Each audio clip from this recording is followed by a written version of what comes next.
Wildlife for Lunch webinar. It's going to be on invasive grasses.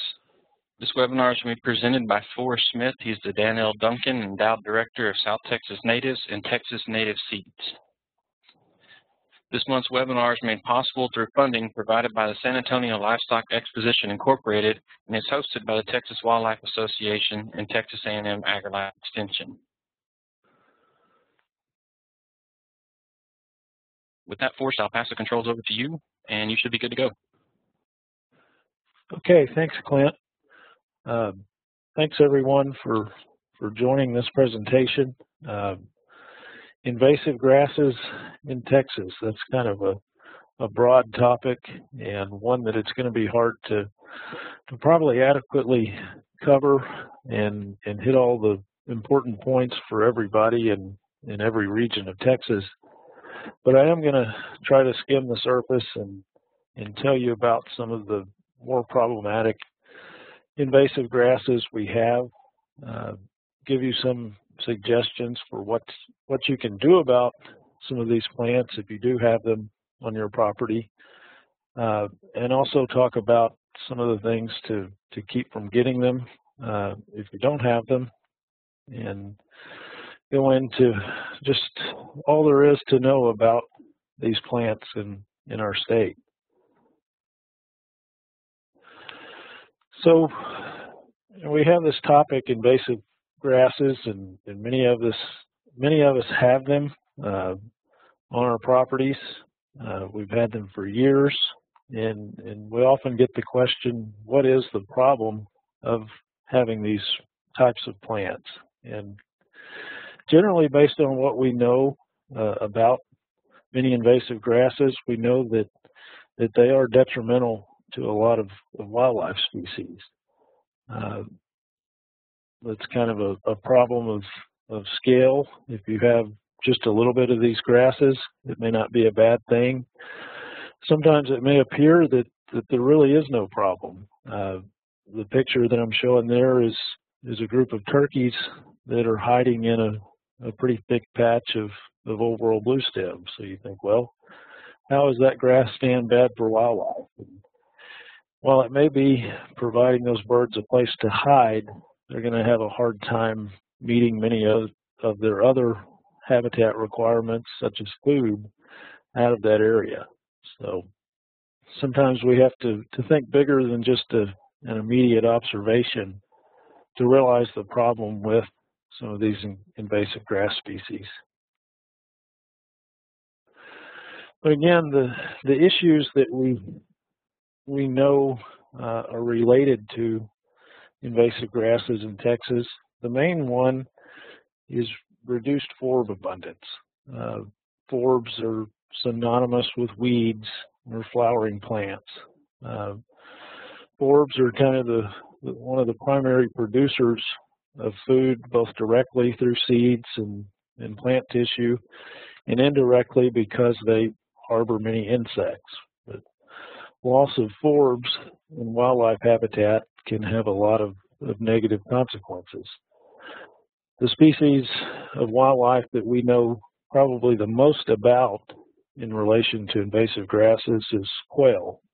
And for example, areas that become dominated by exotic grasses may have up to 75 or 100% less forbs in it. And that's very important because obviously quail, also deer and many other wildlife that we all care about, consume forbs or their seeds. Another big issue and problem from a habitat standpoint that we see when we have invasive grasses is a loss of diversity. A loss of diversity of plants, and often in turn, loss of diversity in wildlife. And obviously, if you're a wildlife enthusiast or a recreational landowner, that's a big concern for that property. Another big change that happens many times when an invasive grass dominates habitat in Texas can be a change in the structure of the habitat. For example, if you have an area that naturally grows short grasses and an interspersion of bare ground, grasses, forbs, and you change that instead to an area that's dominated by, let's say, a 3-foot tall grass. That change is more than visual. It changes the structure and orientation of the various habitat components, and as a result of that, many wildlife species will no longer use that area. Another obvious structural change that comes with some invasive grasses is when you have a grass, let's say like Bermuda grass. Bermuda grass covers the soil surface and greatly alters the structure. One consequence of that has been found that the quail, for example, don't like to forage or travel in an area that lacks bare ground, just from the standpoint that they can't easily move around in that area. Another issue that research has shown that's a problem with invasive grasses is that there tend to be a lot fewer arthropods, less bugs in those areas. And those changes are probably directly related to the reduced forb abundance, but they may also be related to the fact that some of these grasses from other parts of the world have evolved to have better defense mechanisms against certain arthropods. Kind of on the reverse of what we're talking about today, many old world bluestems have been found to produce some chemical exudes that act almost like insecticides. And so there's a general finding in all the research that exotic grass dominated areas have far fewer arthropods than native plant dominated areas. And in the end, the biggest issue that's been found in research and observed by many wildlife biologists and wildlife enthusiasts is that because of all of those factors, we can see greatly reduced use of invaded or planted sites by wildlife if invasive grasses dominate those habitats.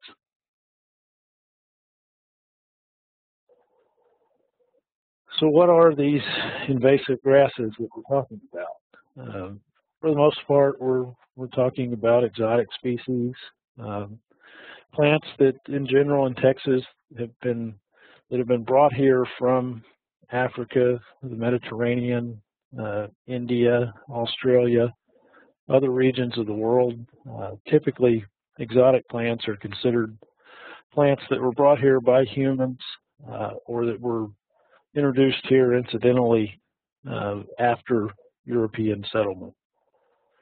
Most of the problem invasive grasses in Texas are warm season plants as far as what we know the most about and that we have documented impacts on wildlife. We do have a number of cool season plants, things like brome, wild oats, those things that can be problematic. There's some suspicion that some of those plants are a problem, but really not a lot of research information to confirm that. So my talk today is going to focus mainly on warm season exotic grasses. Most of these plants are also perennial plants. Our habitat in Texas historically was a grassland or savanna ecosystem and a climatic system that perennial warm season plants tend to be the dominant species in. So most of these grasses have the ability to dominate their habitat and often outcompete other plants. And one of the things that's concerning is that sometimes there's a good reason why that occurs. Things like too much disturbance, too much grazing, fires, but often in other cases, we can see some of these invasive grasses overtake native communities and be a problem with really no real disturbance or no real factor other than the aggressiveness of those plants.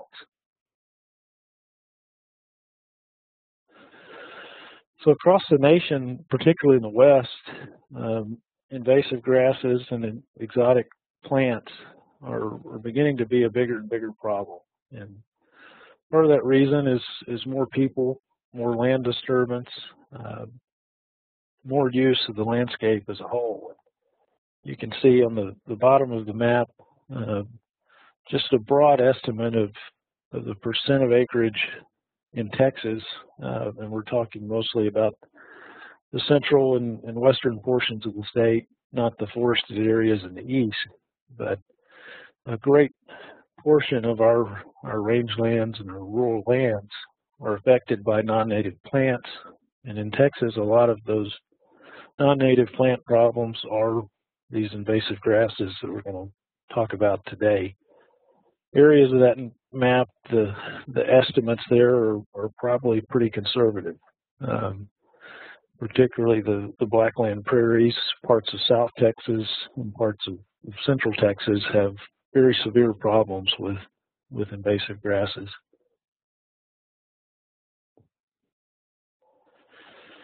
So we often get a question of why are we having these exotic grass problems today, and whereas 25 or 30 years ago we really didn't have them, or they weren't perceived as a problem.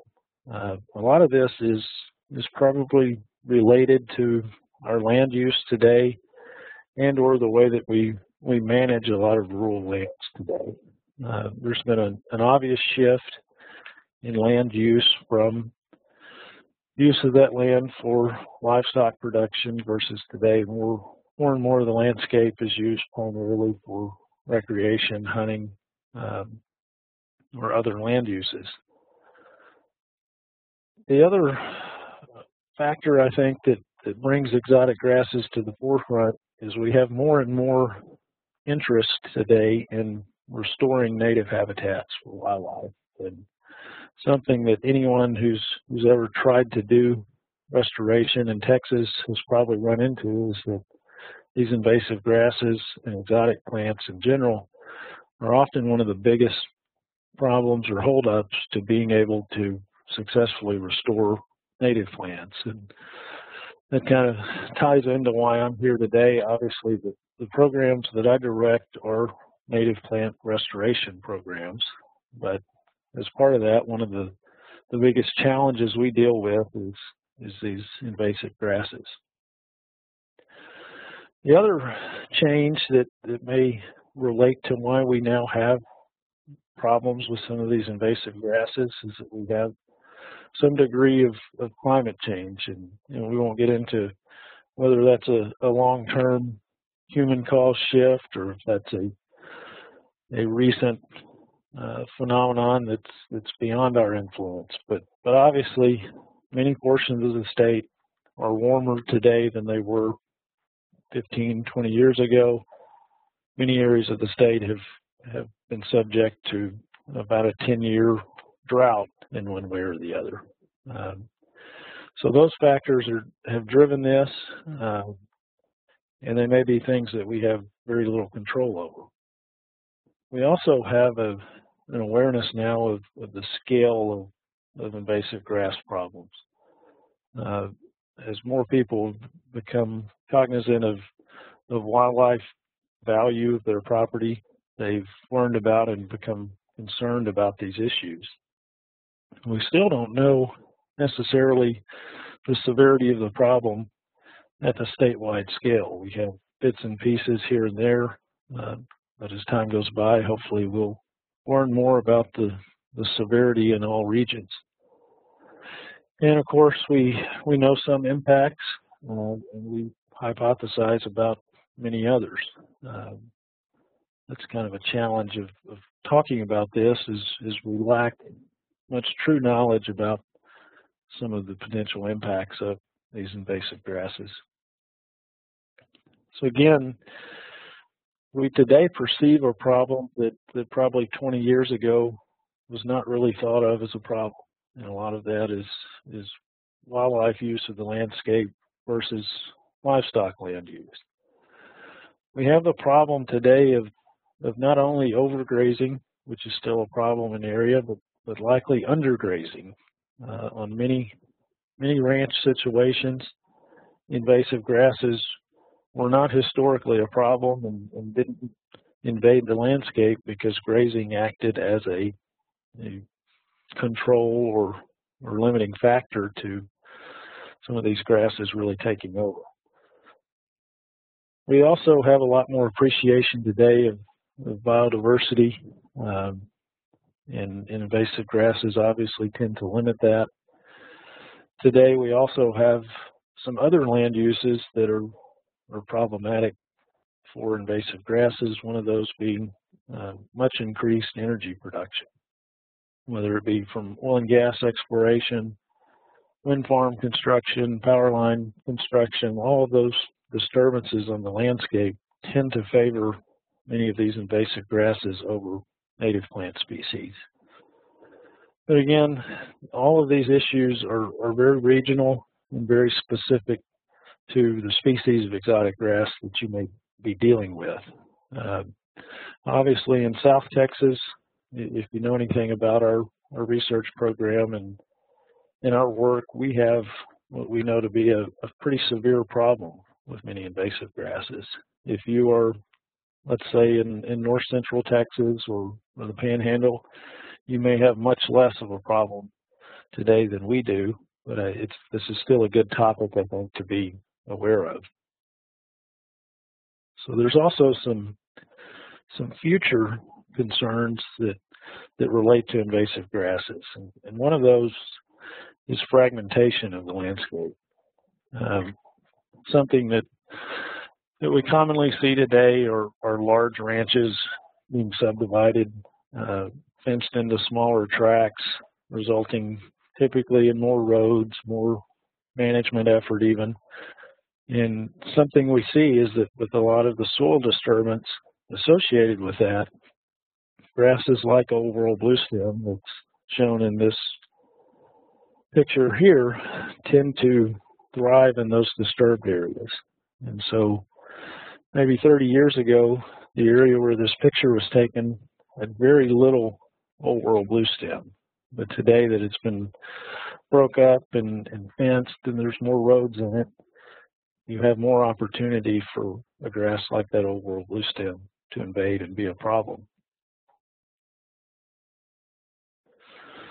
So the history of how we got a lot of these invasive grasses, the big factors were land use in the last century. The Dust Bowl era, the era of overuse of rangelands through grazing, then an awareness of soil conservation after the Dust Bowl, then after Texas went through the 1950s drought, and at the time with there being livestock-based land uses, many of these grasses that we consider invasive grasses or problems today were planted very extensively in the 1900s, primarily 1940 or so up to the present.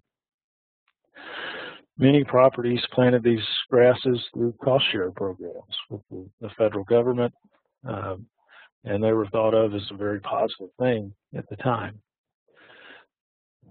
But things like Old World Bluestem were planted for livestock forage, to control erosion, to restore rangelands. It's kind of a misnomer to us today, but at that time, many people felt that some vegetation cover, whether an invasive grass or a native plant, that was an okay trade-off. And even many of these plants were planted at the time to provide for wildlife, something that most of us wouldn't consider doing today. But again, a lot of these problems are a relatively recent perception or realization. And a great deal of that is because grazing is no longer a limiting factor to the spread of some of these plants, and because of our goals now on many properties of providing primarily for wildlife. So I'm going to walk through some of the most problematic perennial invasive grasses in Texas, and I've kind of characterized those collectively as the bullets that are listed there. So I'm going to walk through each of those topics now. So old world bluestems, probably across the state, if you ask most people what's the worst invasive grass or the one you're most concerned about, and various old world bluestems will be the answer in most cases. And the main culprit is what most of us grew up knowing is KR bluestem. There's obviously several types of yellow bluestem, which is what KR bluestem is, that grow in Texas, and a lot of them get labeled generically as KR bluestem. This plant was used extensively in soil conservation service plantings and roadside plantings by the highway department, and just about any and all other types of plantings over the last half century or so. Today you can find yellow bluestem in just about every county, especially along the roadside where it was planted or was moved around by mowing. You can find it in many people's yards. It's just a very aggressive grass that tends to do well on clay loam, and heavy textured soils throughout the south, central, and northern parts of the state. What may surprise you in some of these next slides is that there's a number of other grasses besides KR bluestem or yellow bluestem that look very similar to it, and that you may have seen or heard called KR bluestem over the years. One of those is Australian bluestem. It tends to be a larger, much more robust bunch grass than KR bluestem. And Australian bluestem is still pretty widely used and planted today. You'll also hear Australian bluestem called Caucasian bluestem, and a product that's used a lot commercially that is Australian bluestem is called WW Vidal bluestem. And this plant has many of the attributes of yellow bluestem. It can choke out forbs and limit diversity, but it tends to not be as invasive or tend to spread as easily on its own as the yellow bluestem does. Another pretty problematic cousin of yellow bluestem, one of the more problematic old world bluestems, is a plant botanically called Reamed Bluestem, and it's generically called Clayburgh bluestem. Also often sold commercially as just old world bluestem. But it's a type of a plant that comes from more of a tropical origin, whereas yellow bluestem comes from more of the Mediterranean regions of the old world. Reamed Bluestem comes more from India, eastern portions of Africa. And so generically you'll hear it called Clayburgh bluestem. T587 was a variety that was released, and/or Medio bluestem. And it's generally a problem in the southern and eastern portions of Texas, and again, most commonly found on tighter soils such as clays and clay loam, but it can be a problem also on somewhat sandier sites. Another close cousin, an old world bluestem, is called On Dicanthium, and generically you'll hear this plant called Angleton Bluestem. And it generally, for the most part, is very similar to Clayburgh bluestem, but it spreads primarily by stolons. So when you see a long trailing stem on the top of the ground, broad leaf blades, and an old world bluestem type seed head, it's generally this plant. And it's most problematic also in kind of the eastern and southeastern portions of Texas. Silky Bluestem is another member of the family of plants that we call collectively old world bluestem. It's also known by the name of Queensland bluegrass. And if you've ever seen it, it has a real distinct blue coloration to the leaves and stems. It was introduced very early into Texas in the early 1900s. Tends to be less invasive than many of the other old world blue stems, but it can be pretty problematic in rainy time periods, particularly in central Texas and parts of southwest Texas.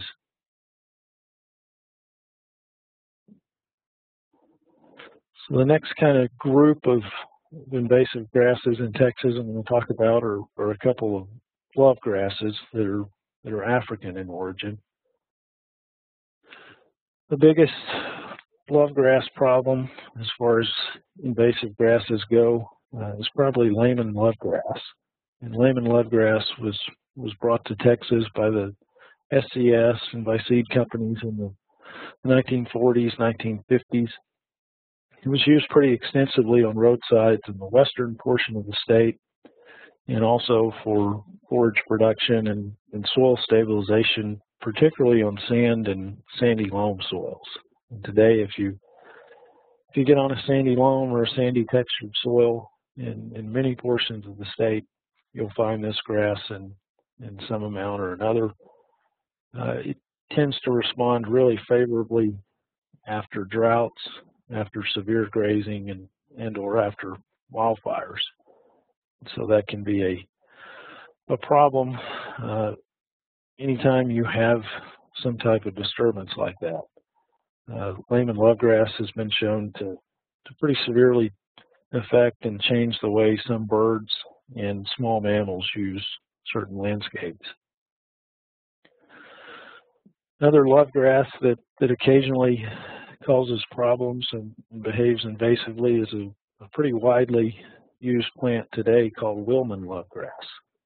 Wilman lovegrass is still used in a lot of conservation program seedings, soil erosion prevention plantings, typically on sandier textured soils, but also on some heavier textured soils. It's pretty sporadically invasive. That's one thing to keep in mind with a lot of these plants, that a lot of the information I'm presenting and or their behaviors are site specific. And so what may be a real problem plant in one area may not be much of an issue in another. And so I encourage you to kind of take some of this information with the knowledge that it's going to be specific to whatever site you're on. And you may not need to rush out and worry about Wilman lovegrass in many areas, whereas others, it might be more of a problem. Observing some of these grasses over time is really the best way to learn that. Another really problematic invasive grass, particularly in South Texas, is a grass called Buffelgrass. Buffelgrass was introduced from Africa in the 1950s to South Texas. It was really a system-changing grass in this part of the world. Prior to Buffelgrass, a lot of our rangelands in South Texas could support very few cattle. Didn't do well at all under most continuous grazing regimes. And Buffelgrass, with its ability to take very severe grazing pressure, grow well in drought, and respond to short bursts of rainfall, in many ways kind of revolutionized the cattle industry in South Texas. It was a grass that adapted to intense grazing in Africa and could be used purposefully for livestock production very successfully. The problem with Buffelgrass, as the problem is with many invasive grasses from a wildlife standpoint, is that it outcompetes many of our native plants. Typically, solid stands of Buffelgrass will have virtually no other plant species present in them. And the bigger problem with Buffelgrass is it was used pretty well everywhere in South Texas over the last 50 years. It's hard to go to an area today and not find this plant on certain soils. And it's another plant that sometimes without any real cause or encouragement will spread into a natural area and over time tend to overtake it. But it was and still is widely planted today, despite the fact that for wildlife-oriented properties, it's generally not thought of to be a good choice. So we also have a couple of panic grasses or panicums that tend to be problematic invasive grasses in Texas. The main one is a grass called Guinea Grass, and it's an interesting story. Guinea Grass was present in the Rio Grande Valley of Texas at least as early as 1900 and probably well before that. It was a very early introduction to the New World through shipping traffic and ship cargo, and we know that it was present and oftentimes considered kind of a temporary forage crop in many parts of deep South Texas, as well as several other forage state or Gulf Coast states in the late 1800s, early 1900s. It typically didn't last or didn't perenniate year to year because it's a plant that's limited by severe cold. Prolonged cold snaps, 20 degrees or so or less, will kill the plant and keep it from being a perennial. But in the last 25 years, a lot of South and Southeast Texas just hasn't experienced those kinds of cold weather extremes. And that, coupled with a lack of livestock pressure on the plant in many areas, has allowed it to spread relatively quickly. In 1960, it was first documented in the Corpus Christi area and was noted as being very rare there. Today, it's one of the most common plants in that area. And there's pretty severe invasion problems with it in a big part of South Texas, and it has begun spreading north. It's been documented as far north as Austin, the Bastrop area. So it's something that if and as we get warmer in areas of the state, Guinea grass will probably become a wider regional problem. Blue Panicum is a similar plant. It tends to only be a problem in riparian areas along creeks and rivers, in wetter areas and areas with more fertile soils.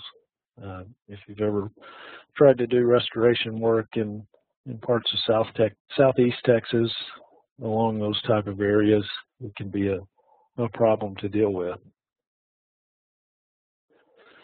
So some of the others that most people in certain scenarios consider invasive grasses, Johnson grass obviously is one that many people are familiar with.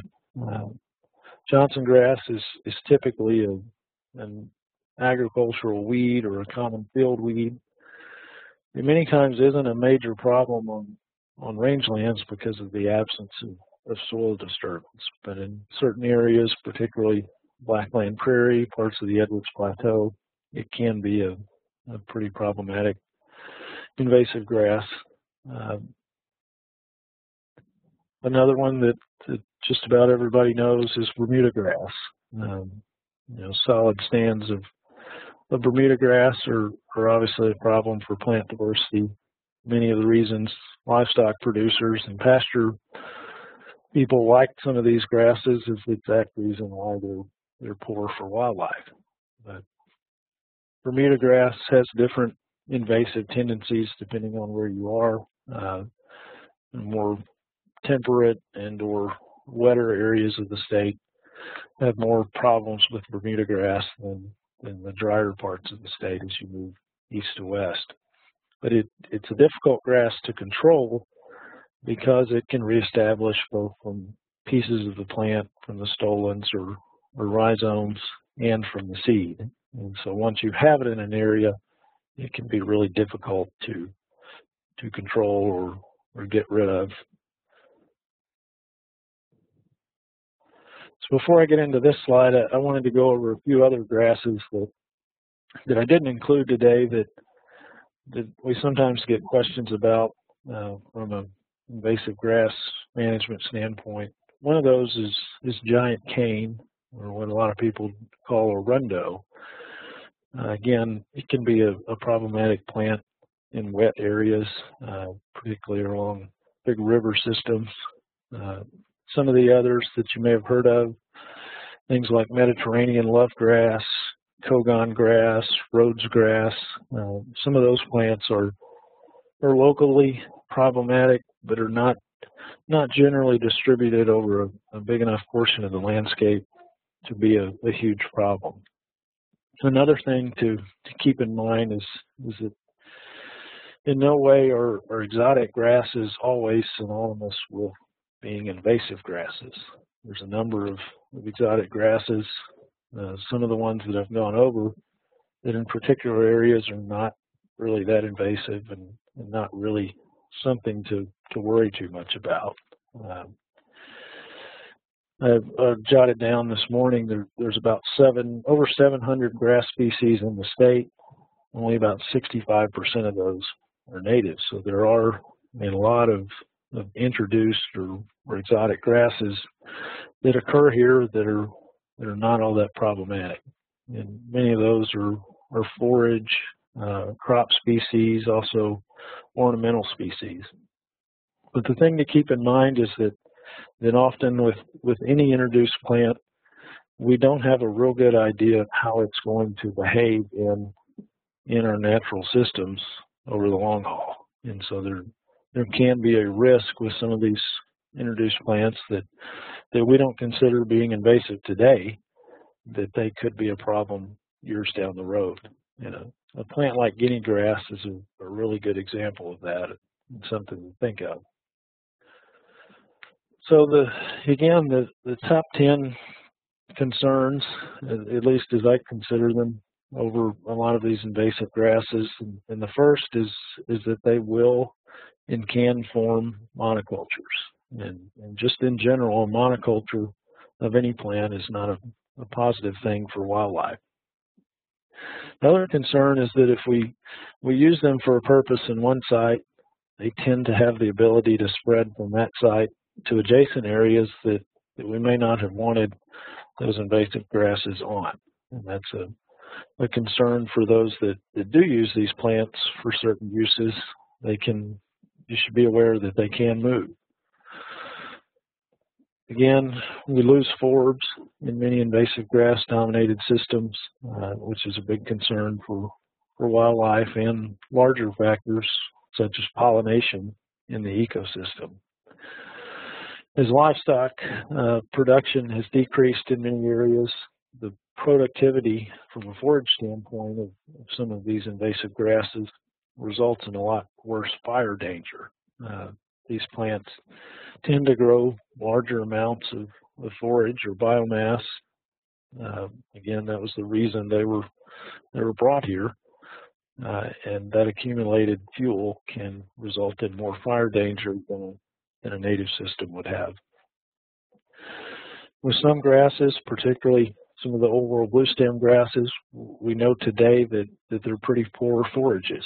And the question that we get very often here at our program is how do I keep old world bluestems out of my other better grasses? And so that's something to keep in mind. Another big concern that when you have these invasive grasses, you lose some of the ability to restore native. Another concern, wildlife begin to avoid those areas, and some of the other concerns that are listed kind of tie into these other things. But there are things to keep in mind if you have invasive grasses on a property. So what do you do about them? Well, that's a tough topic. I wish I knew how to tell you a simple general answer. But basically, there's not one.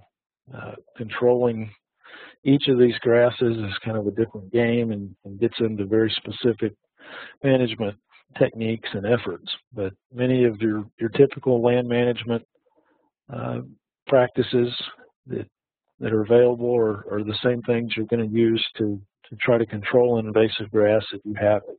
But the important thing probably to realize is that if you start to see these plants, a plant here, plant there, control in those early stages is pretty practical, pretty cost effective, pretty reasonable to do.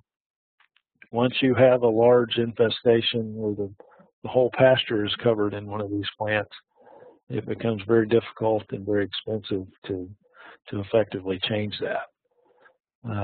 But if you do enter into some kind of control attempt, realize that controlling both the plants and the seed bank of those plants is pretty imperative to do.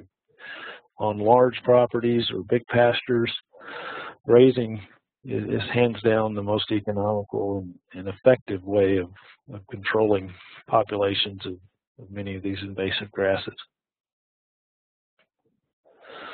So if you don't have them, you don't want to get them if you're a wildlife-oriented manager. And some ways to avoid having an invasive grass problem: keep an eye on things, particularly around perimeters and roads of the property. Those tend to be the first places many of these grasses will get into and start spreading from. In general, in many cases, limiting soil disturbance, limiting the amount of ground that you drive across or disc up or shred tends to be a positive for not getting invasive grasses. You need to be aware of any seed sources that you buy and plant on a property and try to find assurances that those seeds are not potentially contaminated with seed of something like an old world bluestem. The reality is a lot of seed companies that sell native seeds also grow and process seeds of many of these plants that we consider invasive. And so when you buy even native seed, look for all assurances you can that it doesn't contain seed of something you don't want. And oftentimes the best way to confirm that is to use certified seed that has a guaranteed third-party analysis of the contents of that seed. If you bring new equipment in or vehicles or hunting grades, anything like that, cleaning them before you move them from one ranch to the other is a good idea. It's probably, when practical, a good idea to watch the vehicle that you drive up and down the road. As everyone knows, old world bluestems are very common along roadsides, and when that seed's ripe and you drive down the highway at 70 miles an hour, your vehicle is a very effective seed collector. Take a look at your radiator if you doubt that. Another way that we see some of these invasive grasses getting started is with hay. Know the source of the hay that you buy, know what's in it, and or limit the portions of the pasture that you feed hay in. But be aware that if you do get hay that's full of mature seeds of some of these grasses, cattle will then be an effective transport of that seed throughout a pasture. So be careful with hay sources. Another thing to watch for is when you bring new livestock in. Keep them in a holding pasture or a set of pens until you can get them cleaned out somewhat. If they're coming from a thick old world bluestem pasture and you turn them out on your native country, it wouldn't be surprising at all to see old world bluestems show up all of a sudden. And be mindful of the adjacent seed sources, possibly of some of those invasive grasses. The roadsides, neighbors, perimeter areas, drainages are the places to really keep an eye on.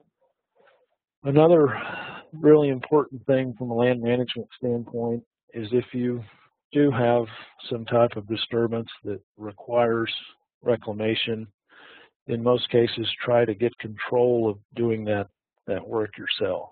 Try to get paid by that operator to do it, or that you have control over the seeds and the equipment in all aspects of that project. And more and more, whether it be pipeline contractors, power line contractors, whoever it is, they might be open to that suggestion that they pay you and you do your own reclamation activities. If not, try to work with them and ensure that clean seeds and clean equipment are all that are brought onto your property. So another aspect of this I wanted to mention is that under the way a lot of landscapes in Texas are used today, we kind of have an even newer phenomenon. In many areas, we have some native grasses that are behaving very invasively and causing problems from some standpoints for wildlife. One of those grasses is a grass called tanglehead in South Texas. And then in the rolling plains of Texas, Texas winter grass has been a problem for some people. And again, some of the same factors that allow these exotic grasses to be dominant and spread probably play into some of these native grasses being somewhat aggressive. But reductions in livestock, things like increased use of prescribed fire and or climate are impacting some of these native grasses being a problem. But in many instances, a grass, whether native or exotic, will respond to the same management efforts. So some of the same things that cause the problem, such as livestock reduction, the reintroduction of grazing to the properties that have these plants as a problem, may be the solution. So I realize this is kind of a broad topic and a limited time, and hopefully we'll have quite a bit of time to answer questions here at the end. But if you are interested in more information, the Cesar Kleberg Wildlife Research Institute is my employer and the place where our South Texas Natives and Texas Native Seeds programs are headquartered. And our websites have a wealth of information about exotic grasses, and also we'll provide you links to some of the research that's been done that backs up some of what I've presented today. But the websites of these organizations will be good starting points, I think, for more information. So with that, with a couple of big turkeys there to keep us motivated, we'll take some questions. All right, thanks, Forrest. Before we get started with all the questions, I encourage people to continue to post questions as we're answering them, and I'll get to them in the order that they're posted up. So we had a few come in. We'll start with the first one. It says, to the best of your knowledge, do you know if companies drilling in the Eagle Ford Shale area in South Texas are required or strongly encouraged to use native grass seeds in mitigation of pipelines, construction of gathering plants, etc.? Or is it just assumed that these companies will use a cheap seed? Is there enough supply of native grass seeds for this area? That's a good series of questions, and increasingly one of the biggest things we deal with in our South Texas Natives program. I guess to answer the first question, are oil and gas operators required to use native seeds unless the landowner specifically requires them to? No, they're not. There's no law or no regulating authority in Texas that dictates what an oil and gas company can use in their reclamation practices. However, since most oil and gas exploration in Texas is done on private lands, landowners generally, if they own the mineral estate and the surface, will have the ability to dictate to that company what they may or may not plant in those disturbed areas. Now, in cases where the mineral estate and the surface estate have been separated, the surface owner has a harder time dictating what that operator of the mineral estate has to do, but there is often a chance to negotiate and at least provide them suggestions or negotiate for the use of native plants. Clint, could you repeat some of the rest of that question? Sorry, I didn't write it down. That's all right. Let's see, is there enough supply of native grass seed for the area? Right now, I think there is. There tends to be a pretty good market at present, and as a result of that, several commercial seed companies have really ramped up the production of native seeds that are appropriate for that area. But it's still a good idea with any native seeding project to try to plan in advance and make sure that the seed supply that you want is available. Oftentimes, native seed mixes have to be custom mixed and blended for a particular site, and so it's a good idea to work with the seed company as early as possible and make sure those seeds are ready when the time comes to plant them. Okay. The next question we have asks, are there any selective herbicides that will control the invasive old world bluestems without damaging native grasses? Well, I hate to be the bearer of bad news, but for the most part, there's not. When you say control to us, that means typically kill them and take them out for some extended period of time. There are some herbicide options that are claimed to suppress old world bluestems. The one that many people have probably heard about is a herbicide called Pastura, and it is labeled generally for, I think, some pasture uses, and the claim is that it will suppress old world bluestems. That herbicide and many other herbicides that will affect an old world bluestem, 9 times out of 10 will also negatively affect the native grasses that are in a site. In a lot of our research of trying a big variety of grass herbicides and other herbicides on things like old world bluestem, we have comparable success with just simple glyphosate or Roundup as we do any of the more expensive and or more restricted herbicides. So herbicides can be many times a good first step to kind of knock back a stand of an invasive grass, but unless you're doing something else to address the next crop of plants that are going to come from the seed bank, you're going to have trouble getting any long-term control of that plant. Okay, I think that kind of leads into our next question. It's kind of lengthy, so I'm going to read out the majority of it and then ask you the questions kind of one by one. It says some preliminary research by Kelly Lyons from Trinity University showed that the lack of mycorrhizal fungi in the soil did not affect yellow bluestem, or another way of looking at it, inoculating soils with this fungi did not favor the establishment of native grasses over KR bluestem. However, she has observed that heavily overseeding with a limited number of native seeds like Cytostroma, green springletop, etc., if existing KR is first knocked by herbicides or summer burns, effectively overwhelm residual KR. So the question is, do you think this is a reasonable strategy, and what do you think of the method of late summer early burns to diminish the stand of KR so that overseeding can occur? Okay.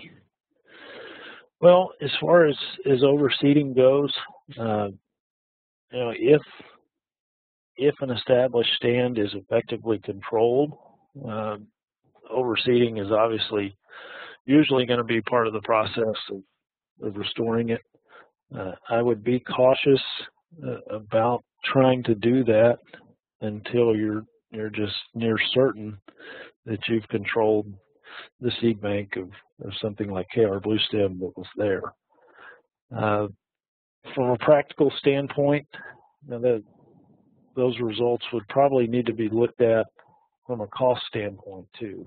As most of you probably know, native seeds are generally not cheap. if you plant a minimal seeding rate of native grasses, one-to-one competition with something like KR Bluestem may not yield a real good result. It may take higher seeding rates of those native species, and when you get into having to do that, obviously costs get prohibitive at any scale. But for a small area, I think that could be a very good strategy, and we've seen some very similar results to the results Kelly documented there on some bigger scale projects, where by reestablishing plant diversity of native plants, areas will resist reinvasion by an old world bluestem for a much longer time period than if you had just controlled the old world bluestem and not reseeded. I think in any instance where you eliminate an invasive plant, providing as much competition to its reinvasion is very important. As far as the summer burning part of that goes, summer burns have been shown to have some really good effectiveness on controlling old world bluestem. A lot of that research has been evaluated for relatively narrow periods of time. For example, 2 years post-burning. Long term, I don't think we know yet how resistant to reinvasion some of those areas are, but 2 years is obviously a good period of time and a positive. Again, the practicality of summer burns in Texas is pretty challenging. With burn bans, obviously the complexity and danger of starting a prescribed fire in the summer limits that being implemented by a lot of people. But it certainly shows indications of being more beneficial than a cool season burn would be. It's been shown pretty well over and over that cool season burns tend to have very, very slight or no effect on controlling or reducing a lot of these invasive grasses. And there's some evidence with many of them that the cool season burns actually favor some of these introduced invasive grasses over native grasses. Okay, so the second part of that question is a no-till seed drill the best way to overseed? And can you plant these worm season native grasses in the fall to take advantage of favorable weather cycles instead of waiting until the traditional early spring timeframe?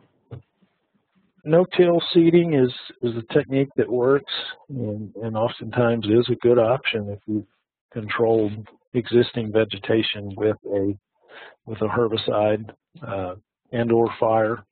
The thing to watch for is if you're in a very compacted or a soil that, let's say, has what we would call a plow pan from being farmed for years.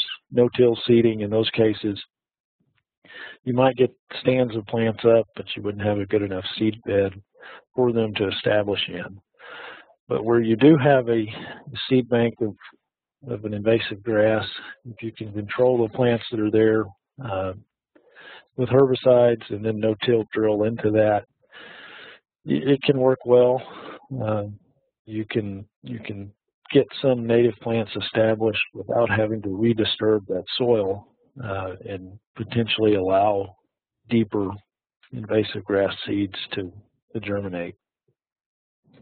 I'm sorry, what was the second part of that, Clint? Can you plant these warm season native grasses in the fall to take advantage of favorable weather cycles instead of waiting until the traditional early spring time frame? From our research, we're pretty confident in saying that late summer through fall for a lot of the state is really the superior time to plant native seeds.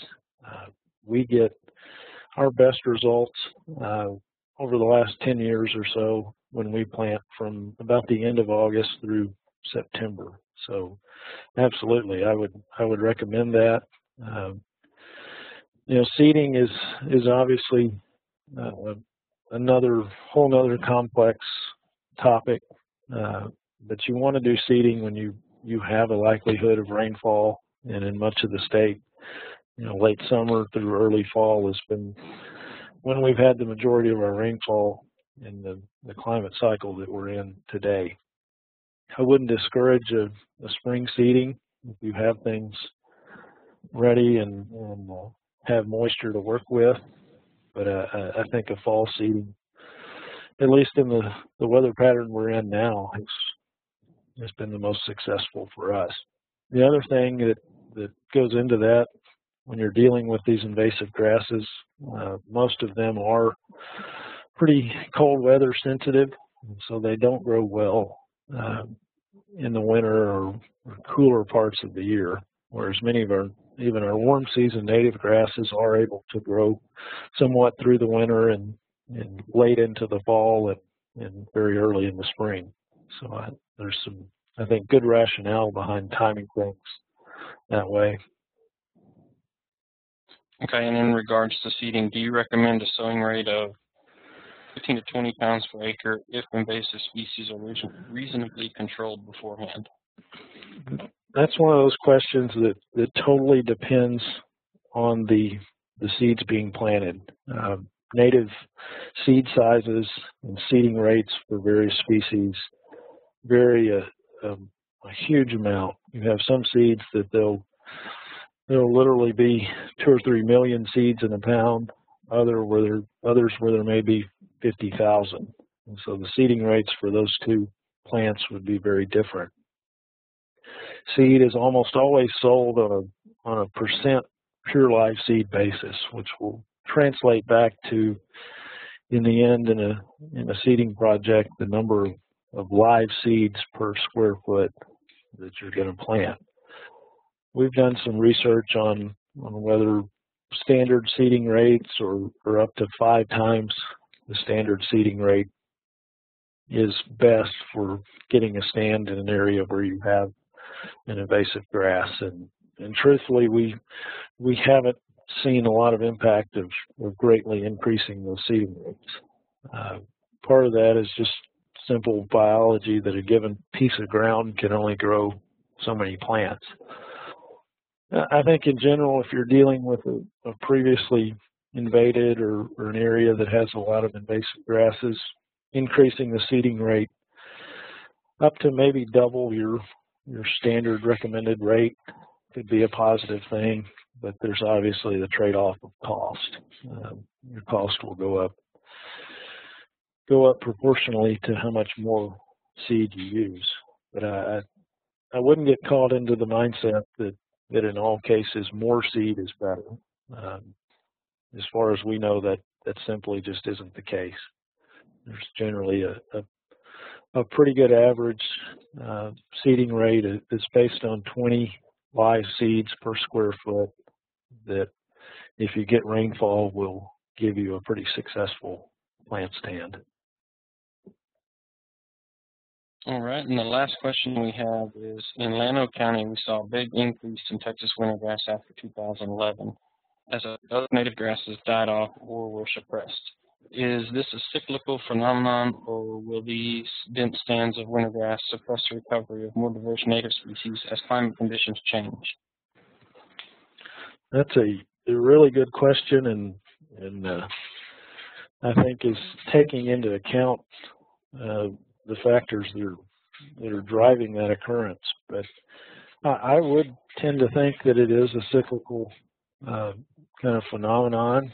Obviously, after the drought, a lot of the other plants that grew in those areas were suppressed or killed off because of weather, and then the following rains favored Texas wintergrass establishment, probably because they were in a cooler part of the year.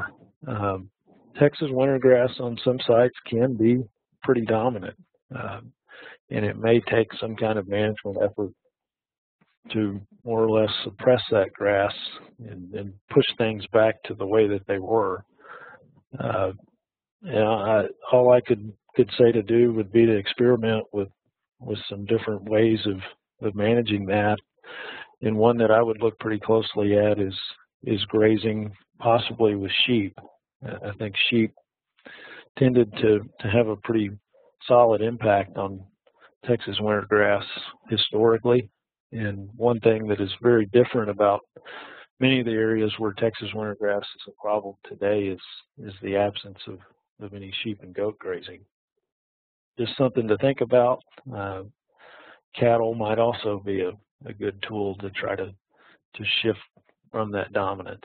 And obviously, grazing Texas wintergrass, you would have a time period that would be different for probably optimal grazing, typically now through maybe May, where you could graze that grass pretty heavily and maybe not affect some of the other plants that you want instead. But that's Texas wintergrass, I think historically was viewed by a lot of livestock producers as a positive plant, and as grazing is removed from a lot of properties, it has gotten to be a problem. All right, I appreciate that, Forrest. It looks like that's all